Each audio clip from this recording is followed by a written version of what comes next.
আসসালামু আলাইকুম, স্বাগত জানাচ্ছি চ্যানেল আই সংবাদে। আমি রিদিতা রেজা। শুরুতেই জানিয়ে দিচ্ছি ফ্রেশ আটা ময়দা সুজির সংবাদ শিরোনাম। জুলাই হত্যায় হাসিনা ও আইন শৃঙ্খলা বাহিনী দায়ী বললেন আসিফ। ডিজিএফআই সাবেক ডিজি সহ ৩০ জনের পরোয়ানা বাহিনীতে হস্তান্তর।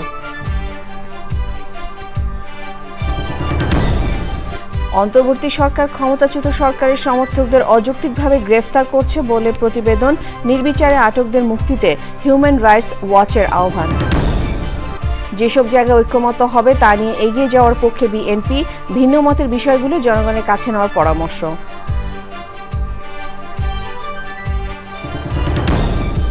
প্রকৃতি, জলবায়ু, জীববৈচিত্র্য রক্ষায় আবুধাবিতে IUCN এর ওয়ার্ল্ড কনজারভেশন কংগ্রেস। বৈশ্বিক নীতিতে বাস্তব পরিবর্তনের প্রত্যাশা। চোরা শিকার ও বৈরী আবহাওয়ায় প্রতি বছরই কমছে পরিযায়ী পাখির সংখ্যা। পরিস্থিতি উন্নয়নে সমন্বিত পদক্ষেপের তাগিদ।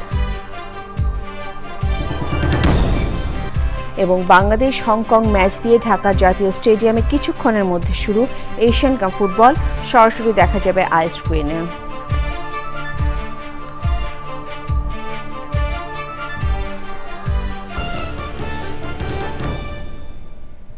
এছাড়া অঞ্চলটা বিশেষ সংবাদে যা থাকছে।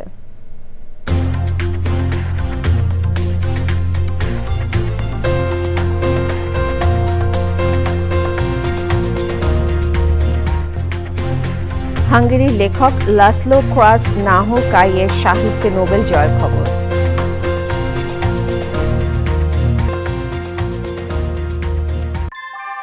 ভূমিকম্প সহনীয় মোস্ট ডিউরেবল দেশের প্রথম থার্মেক্স রড সালাম স্টিল। সালাম স্টিল বোঝে ডিউরেবিলিটি। সালাম স্টিল, মোস্ট ডিউরেবল স্টিল। শিরোনামগুলো জানাচ্ছিলাম। এখনকার এই সংবাদ আয়োজন একই সঙ্গে চ্যানেলের ইউটিউব চ্যানেল এবং চ্যানেলের OTT প্ল্যাটফর্ম আই স্ক্রিনে লাইভ স্ট্রিম হচ্ছে। চাংখারপুলে 6 জনকে হত্যার ঘটনায় করা মামলায় উপদেষ্টা আসিফ মাহমুদ সজীব ভুঁইয়া বলেছেন, আন্দোলন প্রত্যাহার না করলে তাকে সহ অন্য সমন্বয়কদের মেরে ফেলার নির্দেশ দিয়েছিলেন শেখ হাসিনা। সারা দেশে হত্যার জন্য শেখ হাসিনা, আসাদুজ্জামান খান কামাল, আইন শৃঙ্খলা বাহিনীর সদস্য ও আওয়ামী লীগের নেতাদের দায়ী করেন তিনি। এদিকে গুমের 2 মামলায় শেখ হাসিনা ও ডিজিএফআই সাবেক 5 মহাপরিচালক সহ 30 জনের বিরুদ্ধে গ্রেফতারি পরোয়ানা আইজিপি ও দায়িত্বপ্রাপ্ত বাহিনী প্রধানদের কাছে পাঠিয়েছে ট্রাইব্যুনাল। মাজহলক মান্নার রিপোর্ট। দুপুরে আন্তর্জাতিক অপরাধ ট্রাইব্যুনালে আসেন উপদেষ্টা আসিফ মাহমুদ সজীব ভুঁইয়া। তিনি জুলাই আগস্টে আন্দোলনে কিভাবে সম্পৃক্ত ছিলেন তা বর্ণনা করেন। সে সময়ের সমন্বয়ক বলেন, ওই আন্দোলন থেকে সরে দাঁড়াতে গুমসহ নির্যাতন করা হয়। ওই সময়ে সর্বোচ্চ পর্যায় থেকে তাদের হুমকি দেওয়া হয় বলে জানান তিনি। আপনাদেরকে হত্যা করার নির্দেশনা দেওয়া হয়েছে, আপনাদেরকে যাতে আর দেখা না যায় লিডারশিপে, সেটার নির্দেশনা আমাদেরকে দেওয়া হয়েছে। কিন্তু আমরা দয়া দেখাচ্ছি, আপনাদেরকে করছি না। আপনারা আমাদের সাথে সহযোগিতা করেন, আন্দোলনটা প্রত্যাহার করেন। নির্দেশনা ছিল সরাসরি প্রধানমন্ত্রী, তৎকালীন প্রধানমন্ত্রী শেখ হাসিনার পক্ষ থেকে। মার্চ টু ঢাকা কর্মসূচি 6 আগস্টের পরিবর্তে 5 আগস্ট আনার ঘোষণা দেওয়ার কথা জানান উপদেষ্টা।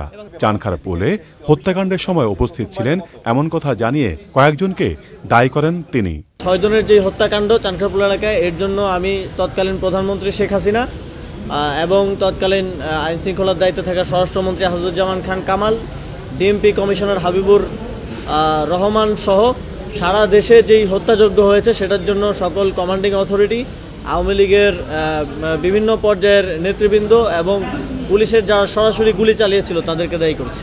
আগামী বৃহস্পতিবার অসমাপ্ত সাক্ষ্য দেবেন আসিফ মাহমুদ সজীব ভুঁইয়া। এদিকে গুমের ঘটনায় জারি করা গ্রেপ্তারি পরোয়ানা নিয়ে কথা বলে প্রসিকিউশন। যে সকল আর্ম ফোর্সের অফিসাররা বা রিটায়াররা আছেন, সংশ্লিষ্ট অফিসারের কাছে এই সকল গ্রেফতারি পরোয়ানা ট্রাইব্যুনালের পক্ষ থেকে পৌঁছে দেওয়া হয়েছে। উপদেষ্টা বলেছেন, গুমের ঘটনায় দায়ীদের আইনের মুখোমুখি করা হবে এমন আশা করেন তিনি। মাজহলক মান্না, চ্যানেল আই, ঢাকা। বাংলাদেশের অন্তর্বর্তী সরকার সম্প্রতি সংশোধিত সন্ত্রাস বিরোধী আইনে ক্ষমতাচ্যুত আওয়ামী লীগের সরকারের সমর্থকদের অযৌক্তিকভাবে গ্রেফতার করছে বলে প্রতিবেদনে জানিয়েছে যুক্তরাষ্ট্রভিত্তিক মানবাধিকার সংস্থা হিউম্যান রাইটস ওয়াচ। প্রতিবেদনে নির্বিচারে আটকদের মুক্তির জন্য জাতিসংঘের বাংলাদেশ অফিসকে অবিলম্বে প্রয়োজনীয় ব্যবস্থা গ্রহণের আহ্বান জানানো হয়েছে। একই সাথে মানবাধিকার নিশ্চিত করা এবং রাজনৈতিক সহিংসতায় জড়িতদের বিচার করতে সরকারের প্রতি আহ্বান জানিয়েছে হিউম্যান রাইটস ওয়াচ। সুব্রত গায়ের রায়নের রিপোর্ট। আন্তর্জাতিক মানবাধিকার সংস্থা হিউম্যান রাইটস ওয়াচ HRW এর প্রতিবেদনে বলা হয়েছে 2009 সালে আওয়ামী লীগ সরকার সন্ত্রাসবিরোধী আইন করে। 2024 সালের আগস্টে আওয়ামী লীগ সরকার ক্ষমতাচ্যুত হলে সেই আইন সংশোধনের মাধ্যমে আরও কঠোর করে অন্তর্বর্তী সরকার আওয়ামী লীগ সমর্থক ও সরকারের সমালোচকদের গ্রেপ্তার ও দমন পীড়ন চালাচ্ছে।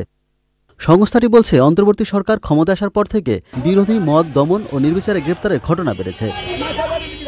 এই আইনের আওতায় আটক সকল রাজনৈতিক কর্মীকে মুক্তি দেওয়া এবং কেবল প্রকৃত সহিংসতার ঘটনায় জড়িতদের বিচারের আওতায় আনার কথাও জানানো হয়েছে প্রতিবেদনে বলা হয়, শেখ হাসিনা সরকার পতনের পর গঠিত অন্তর্বর্তী সরকার সাময়িকভাবে আওয়ামী লীগের কার্যক্রম নিষিদ্ধ করে। দলটির সভা প্রকাশনা ও অনলাইন কার্যক্রম বন্ধ করার পাশাপাশি সন্ত্রাস বিরোধী আইনের নেতাকর্মীদের গ্রেপ্তার করা হচ্ছে। সাংবাদিক ও শিক্ষাবিদদের গ্রেপ্তারের বিষয়টিও উঠে এসেছে HRW এর প্রতিবেদনে। ঢাকা রিপোর্টার্স ইউনিটিতে একটি আলোচনা সভা থেকে ঢাকা বিশ্ববিদ্যালয়ের অধ্যাপক হাফিজুর রহমান কার্জন, সাংবাদিক মঞ্জুরুল আলম পান্না, সাবেক মন্ত্রী আব্দুল লতিফ সিদ্দিককে গ্রেপ্তারের প্রসঙ্গ উল্লেখ করে প্রতিবেদনে বলা হয়েছে। আলোচনা সভায় হামলাকারীরা প্রকাশ্যে ঘুরে বেড়ালেও আলোচকদের গ্রেপ্তার করা হয়েছে। সন্ত্রাস বিরোধী আইনকে রাজনৈতিক দমননীতির অস্ত্রে পরিণত না করার আহ্বান জানিয়েছে human rights watch. Subrata Gayen, channel I. 5টি বেসরকারি ব্যাংককে একীভূত করে একটি ব্যাংক করার প্রস্তাবে নীতিগত অনুমোদন উপদেষ্টা পরিষদ। এছাড়া ব্যক্তিগত তথ্যের মালিকানায় পরিবর্তন এনেছে সরকার। আগে ব্যক্তিগত তথ্যের মালিক সরকার বলে মনে করা হলেও নতুন আইনে ব্যক্তিগত তথ্যের মালিক জনগণ। এরকম আরও 15টি গুরুত্বপূর্ণ খসড়ার অনুমোদন দিয়েছে উপদেষ্টা পরিষদ। মোস্তফা মল্লিকের রিপোর্ট। প্রধান উপদেষ্টা অধ্যাপক ডক্টর মোহাম্মদ ইউনূসের সভাপতিত্বে উপদেষ্টা পরিষদের বৈঠকে জাতীয় উপাত্ত ব্যবস্থাপনা অধ্যাদেশ, সাইবার সুরক্ষা সংশোধন অধ্যাদেশ, আমানত সুরক্ষা অধ্যাদেশ সহ বিভিন্ন বিষয়ে খসড়ার নীতিগত অনুমোদন দেয়া হয়। পরে ফরেন সার্ভিস একাডেমিতে প্রধান উপদেষ্টার প্রেস উইংয়ের সংবাদ সম্মেলন। প্রধান উপদেষ্টার ডাক ও টেলিযোগাযোগ বিষয়ক বিশেষ সহকারী সাংবাদিকদের ব্রিফ করেন। বলেন, তথ্যের মালিক জনগণ তা নিশ্চিত করা হয়েছে। যে বাংলাদেশের ব্যক্তি নাগরিক ক্রমাগতভাবে দেখছে যে তার তথ্য বিভিন্ন জায়গায় ডার্ক ওয়েবে পাওয়া যায়, তথ্যের বিক্রি হচ্ছে এবং বিভিন্নভাবে বিভিন্ন প্রতিষ্ঠান ব্যক্তিগত গোপনীয়তা লঙ্ঘন করেই যাচ্ছে। ডেটা রেজিমে আমরা বাস করেছি যেখানে মনে করা হতো যে ডেটার মালিকানা সরকারের, কিংবা ডেটার মালিকানা যেই সরকারি মন্ত্রণালয়, বিভাগ বা দপ্তর সংস্থা যারা ডেটাটা কালেক্ট করে সেই উপাত্তের মালিকানা তাদের। তো আমরা এই ফিলসফিটাকে এই আইনের মাধ্যমে পরিবর্তন করছি। এই যুগান্তকারী ঘটনার মাধ্যমে আমরা বলতে চাচ্ছি যে নতুন আইনের মাধ্যমে ডেটার মালিকানা, ডেটার স্বত্বাধিকারী দেওয়া হয়েছে নাগরিককে। সংবাদ সম্মেলনে জানানো হয়, দুর্বল হওয়ার কারণে ফার্স্ট সিকিউরিটি ইসলামী ব্যাংক, গ্লোবাল ইসলামী bank, union bank, Exim bank এবং সোশ্যাল ইসলামী ব্যাংককে একীভূত করার সিদ্ধান্ত হয়েছে। তবে এসব ব্যাংক থেকে কারো চাকরি যাবে না এবং আমানতকারীরাও টাকা ফেরত পাবেন। এই ব্যাংকগুলো একীভূত হয়ে এটার একটা নতুন নামে এই ব্যাংকগুলোর একটা নাম হবে, সেটা অলরেডি 2টা নাম প্রস্তাব করা হয়েছে। একটা হচ্ছে ইউনাইটেড ইসলামী ব্যাংক, এটা বলা হয়েছে, আর একটা হচ্ছে সম্মিলিত ইসলামী bank limited PLC। Bangladesh bank জানিয়েছে যে প্রাথমিকভাবে প্রস্তাবিত নতুন ব্যাংকের 40,000 কোটি টাকার অনুমোদিত মূলধনের বিপরীতে পরিশোধিত মূলধন হিসাবে আনুমানিক 35,000 কোটি টাকার প্রয়োজন হবে। সংবাদ সম্মেলনে জানানো হয়, গ্রাহকদের আমানতের বিপরীতে ক্ষতিপূরণের হার 1 লাখ থেকে বাড়িয়ে 2 লাখ টাকা করা হয়েছে। Mostafa Mallik, channel i, Dhaka. বিএনপি স্থায়ী কমিটির সদস্য আমির খসরু মাহমুদ চৌধুরী বলেছেন, জুলাই সনদ বাস্তবায়নে রাজনৈতিক দলগুলোর মধ্যে যতটুকু ঐক্যমত্য হয়েছে তা নিয়ে এগিয়ে যেতে হবে, এর বাইরে তাদের যাওয়ার সুযোগ নেই। তিনি আরও বলেন, ম্যান্ডেটবিহীন রাজনৈতিক দলগুলোকে কোনো সমস্যা সমাধানের দায়িত্ব জনগণ দেয়নি। নবনিযুক্ত জার্মান রাষ্ট্রদূত রুডিকার লোটেসের সাথে বিএনপি চেয়ারপারসনের দলীয় কার্যালয়ে বৈঠক শেষে দলটির স্থায়ী কমিটির সদস্য আমির খসরু মাহমুদ চৌধুরী আরও বলেন, সবাই বাংলাদেশে বিনিয়োগ করতে চায়, তবে বিনিয়োগের পরিবেশের জন্য দরকার নির্বাচন ও স্থিতিশীলতা।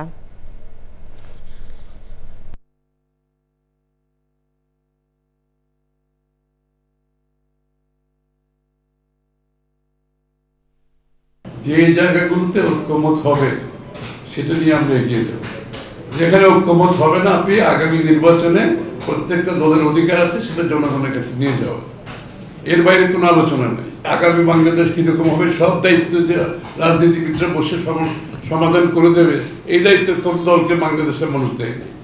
যেখানে ঐক্যমত হবে ততটুকু ঠিক আছে, না হলে আপনি জনগণের কাছে যান না, আগামী নির্বাচনে আপনার ম্যান্ডেট নিয়ে আসেন, আপনি যাই চান তা নিয়ে আসেন, কোনো অসুবিধা তো নেই। জাতীয় ঐক্যমত্য কমিশনের চূড়ান্ত সিদ্ধান্ত থেকে সংসদে উচ্চকক্ষের ধারণাটি বাদ দিতে বলেছে সিপিডি, বরং বিদ্যমান সংসদীয় প্রথাকে সংস্কারের মাধ্যমে শক্তিশালী করা এবং একটি কমিশন গঠনের পরামর্শ দিয়েছে তারা।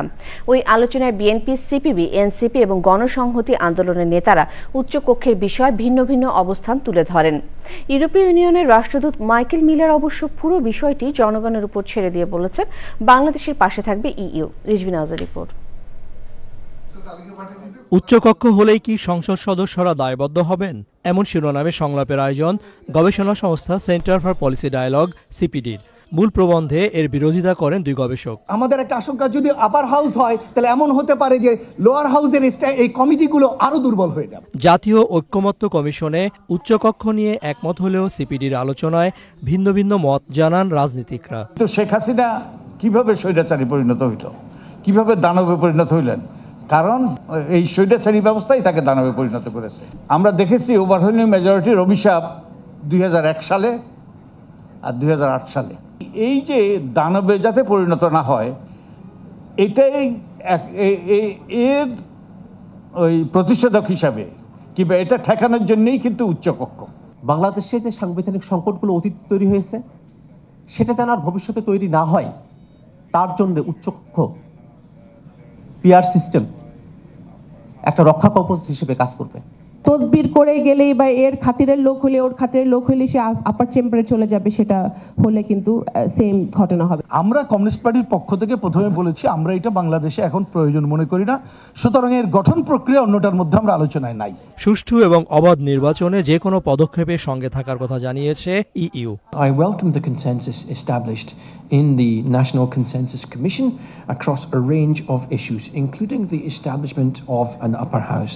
But this is your business. It is not our business. It's not my business. The European Union stands ready to continue partnering with Bangladesh, with civil society, with government, and with parliament and the political parties to help you taking forward your important work. Intercontinental হোটেলে সিপিডির জাতীয় সংলাপে প্রধান অতিথি হিসেবে থাকার কথা ছিল আইন উপদেষ্টা ডক্টর আসিফ নজরুলের, তবে যোগ দেননি তিনি।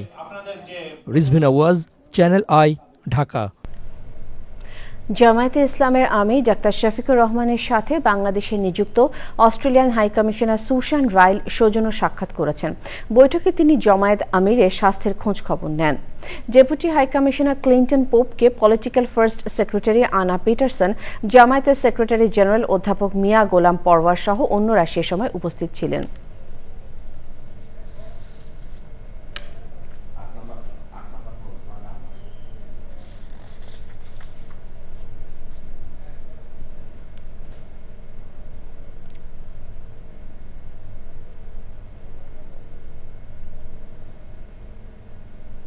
সংযুক্ত আরব আমিরাতের আবুধাবিতে শুরু হয়েছে প্রকৃতি ও জীববৈচিত্র্য রক্ষায় বিশ্বের অন্যতম বড় আয়োজন IUCN ওয়ার্ল্ড কনজারভেশন কংগ্রেস 2025। এবারের সম্মেলনে জলবায়ু পরিবর্তন ও টেকসই উন্নয়ন নিয়ে আসছে নানা নতুন সিদ্ধান্ত। বিশ্ব নেতারা আশা করছেন এবারে কংগ্রেসের সিদ্ধান্তগুলো জলবায়ু ও প্রকৃতি রক্ষার বৈশ্বিক নীতিতে নিয়ে আসবে বাস্তব পরিবর্তন। মধ্যপ্রাচ্য প্রতিনিধি মেহেদী হাসানের তথ্য, ভিডিওচিত্রে আলিমাল রাজের রিপোর্ট।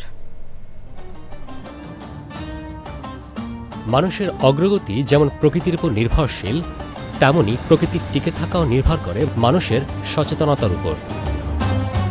আবুধাবিতে অনুষ্ঠিত IUCN ওয়ার্ল্ড কনজারভেশন কংগ্রেস হয়তো পৃথিবীকে রক্ষার নতুন প্রতিজ্ঞার সূচনা করবে। আবুধাবির ন্যাশনাল এক্সিবিশন সেন্টারে অনুষ্ঠিত 12তম এই বৈশ্বিক পরিবেশ সম্মেলনে উঠে এসেছে জলবায়ু পরিবর্তন, নবায়নযোগ্য জ্বালানি, বন সংরক্ষণ ও সামুদ্রিক বাস্তুতন্ত্র রক্ষার বিষয়ে।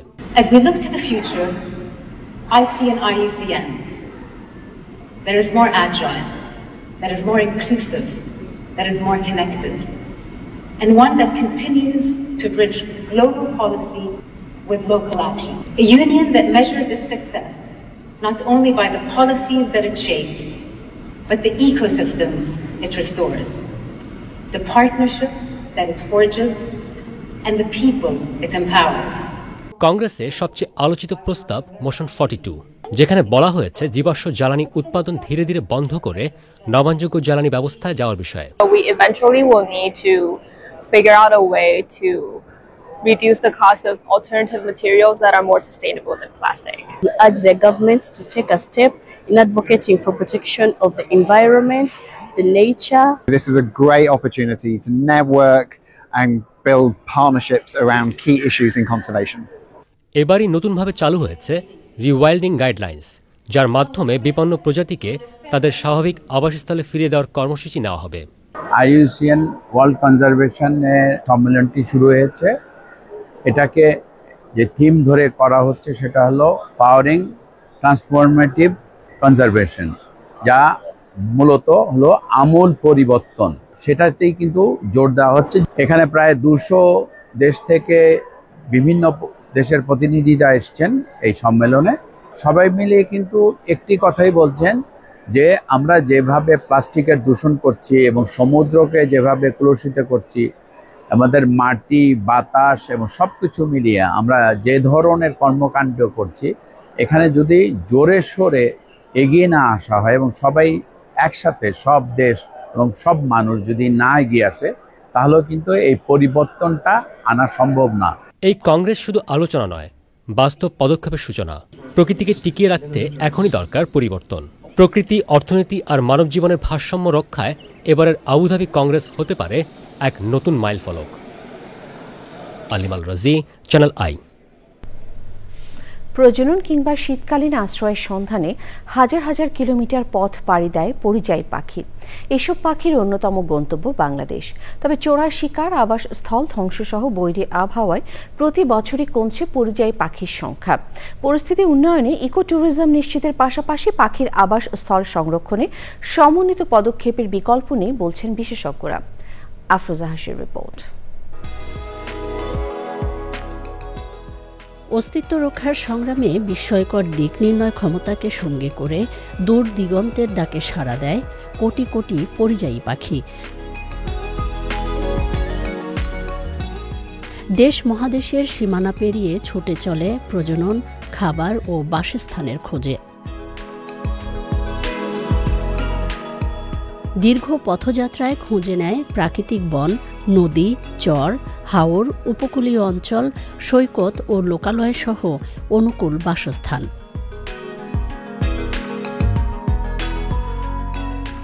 প্রতি বছর সিঁথিহাঁস, পাতিহাঁস, রাজহাঁস, জিরিয়া, বাটান, গাংচিল, কাস্তেচড়া সহ অন্তত ৬০ প্রজাতির পরিযায়ী পাখির কলকাকলিতে মুখরিত হয় দেশের জলাভূমি। পরিযায়ী পাখিরা কেবল প্রকৃতির সৌন্দর্যই বৃদ্ধি করে না, উদ্ভিদের বীজের বিস্তার, মাটির উর্বরতা বৃদ্ধি, ক্ষতিকারক পোকামাকড় ও বালাই দমন সহ বাস্তুতন্ত্রের ভারসাম্য রক্ষায়ও রাখে গুরুত্বপূর্ণ ভূমিকা।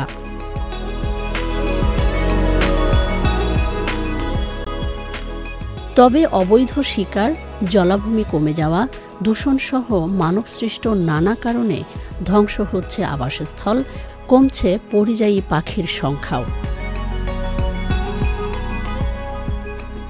এমন বাস্তবতায় বাস্তুতন্ত্র রক্ষায় আবাসস্থলকে নিরাপদ রাখা ও বিচরণস্থল সংরক্ষণের বার্তায় প্রতিবছর বিশ্বজুড়ে পালিত হয় পরিযায়ী পাখি দিবস।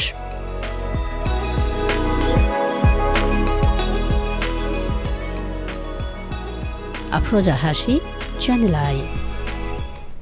বিশ্ব পরিযায়ী পাখি দিবস 2025 নিয়ে বিশেষ আয়োজন দেখবেন আজ রাত 10:15 প্রকৃতি ও জীবন অনুষ্ঠানে। শাপলা প্রতীক ছাড়া এনসিপি নিবন্ধন নেবে না বলে জানিয়েছেন দলটির মুখ্য সমন্বয়ক নাসিরউদ্দিন পাটোয়ারি। বিকেলে নির্বাচন ভবনে সিইসির সাথে বৈঠক করে দলটির প্রতিনিধি দল। পরে এনসিপি নেতারা বলেন, আইনি বাধা না থাকার পরও শাপলা প্রতীক না দেওয়ার পিছনে অশুভ শক্তি থাকতে পারে। বাংলাদেশ জাতীয় লীগকে নিবন্ধন দেওয়ার ইসির সিদ্ধান্ত যথাযথ হয়নি বলেও মনে করে দলটি। নির্বাচনের দিন যাদের বয়স 18 হবে তারাও যেন ভোট দিতে পারে সে বিষয়ে পদক্ষেপ নেওয়ার দাবি জানিয়েছে এনসিপি।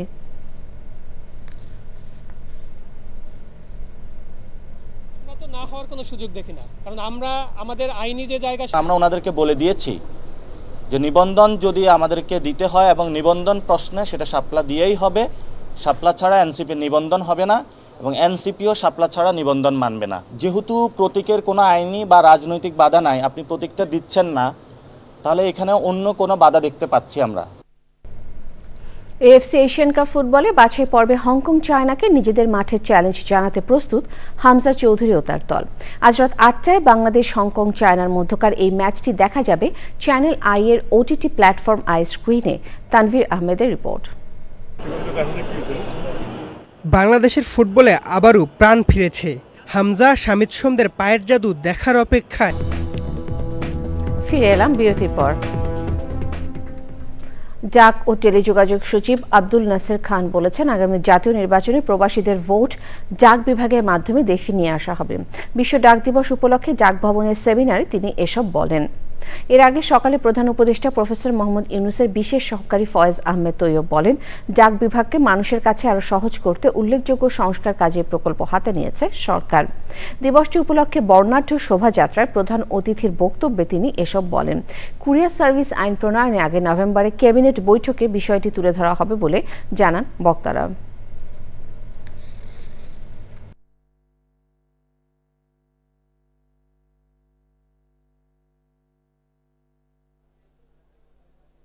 ই কমার্সকে যাতে একটা শৃঙ্খলার মধ্যে দিয়ে আনা যায় এবং ই কমার্স যাতে নাগরিকের অর্থলোপাটের বিষয় না হয়ে আসে, সেজন্য আমরা সেন্ট্রাল লজিস্টিক প্ল্যাটফর্ম তৈরি করছি।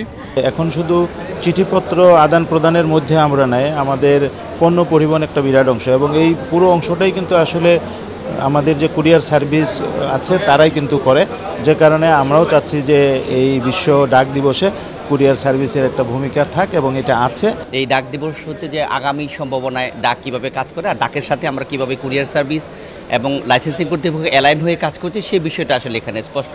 ডাক এবং কুরিয়ার সার্ভিস মেলাইন করে একত্রিত করে কিভাবে আমরা ডাক সেবাটাকে পরিষেবাটাকে অনেক দূর এগিয়ে নিয়ে যেতে পারি।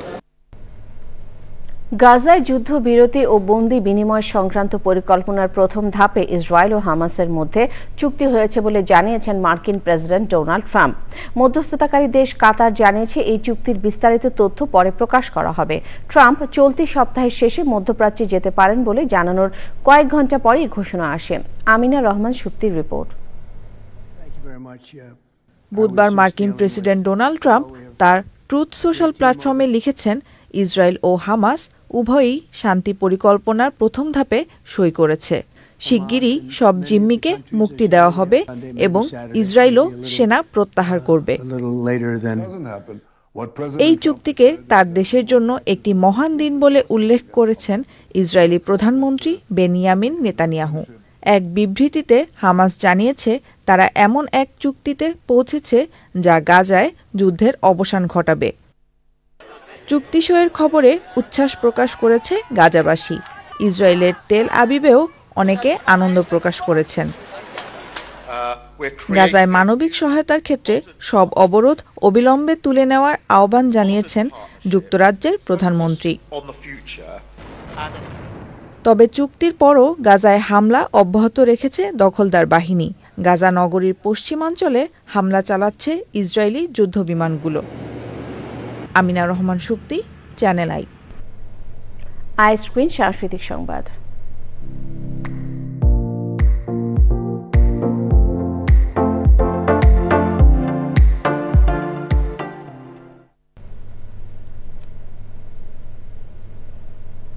আন্তর্জাতিক কন্যা শিশু দিবস উপলক্ষে চ্যানেল আইতে আসছে বিশ্বের প্রথম নন প্রফিট অ্যানিমেশন ও live action series she creates change.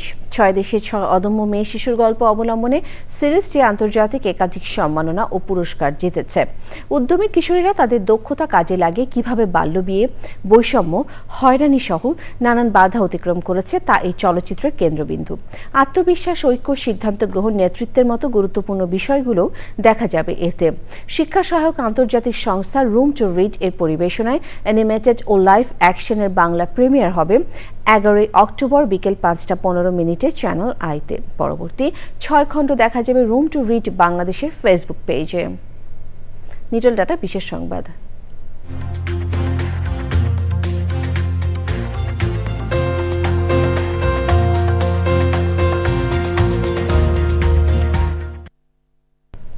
এবছর সাহিত্যে নোবেল পুরস্কার পেয়েছেন হাঙ্গেরির লেখক লাসলো ক্রাসেনহোরকাই। সুইডেনের স্টকহোম থেকে বিজয়ীর নাম ঘোষণা করে the royal Swedish academy of sciences. এই পুরস্কার দেওয়া হয়েছে তার সুনিশ্চিত ও দিব্য দৃষ্টিপূর্ণ সাহিত্য সম্ভারের কারণে, যা এই মহাবিপর্যয়ময় আতঙ্কের কালে শিল্পের শক্তিকে দৃঢ় করে। সূচি অনুযায়ী শুক্রবার শান্তিতে এবং 13 অক্টোবর অর্থনীতিতে নোবেল বিজয়ীর নাম ঘোষণা করা হবে। পূবালী ব্যাংক বাণিজ্য সংবাদ।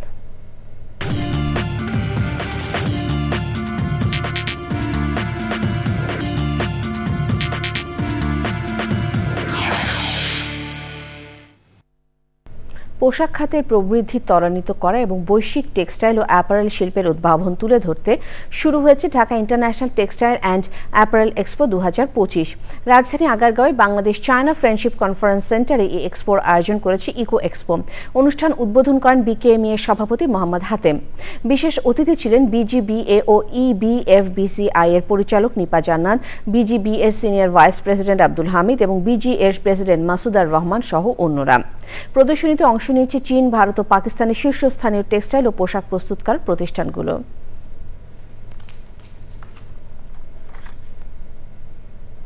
আবারও বিরতি নিচ্ছে, ফিরে এসে যা দেখবেন। আবারও আমন্ত্রণ, খেলার খবর।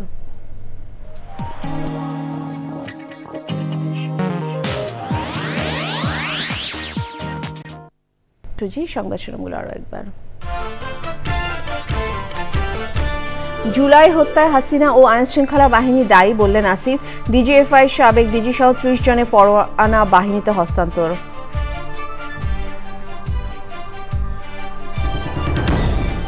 অন্তর্বর্তী সরকার ক্ষমতাচ্যুত সরকারের সমর্থকদের অযৌক্তিকভাবে গ্রেফতার করছে বলে প্রতিবেদন। নির্বিচারে আটকদের মুক্তিতে হিউম্যান রাইটস ওয়াচের আহ্বান। যেসব জায়গায় ঐক্যমত্য হবে তা নিয়ে এগিয়ে যাওয়ার পক্ষে বিএনপি, ভিন্ন মতের বিষয়গুলো জনগণের কাছে নেওয়ার পরামর্শ।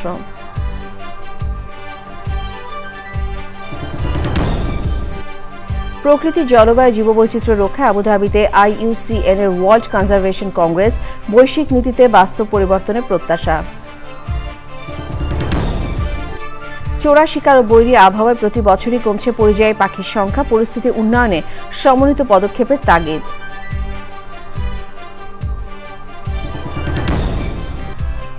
এবং বাংলাদেশ হংকং ম্যাচ দিয়ে ঢাকার জাতীয় স্টেডিয়ামে কিছুক্ষণের মধ্যে শুরু এশিয়ান কাপ ফুটবল, সরাসরি দেখা যাবে আইস স্ক্রিনে।